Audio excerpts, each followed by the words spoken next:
The South American continent, blessed with millions of different birds, one of which is the Andean cock of the rock, also called the turkey. They are found in elevations up to 2,400 meters above sea level, and they are the national bird of the Republic of Peru.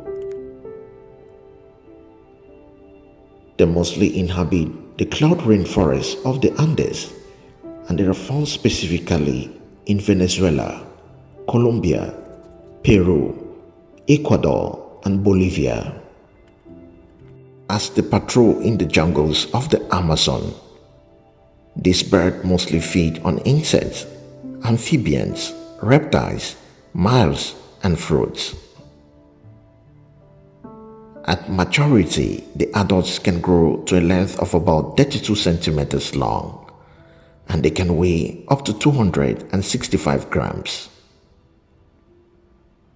The Andean cock of the rock have a lifespan ranging between 7 to 14 years in the wild.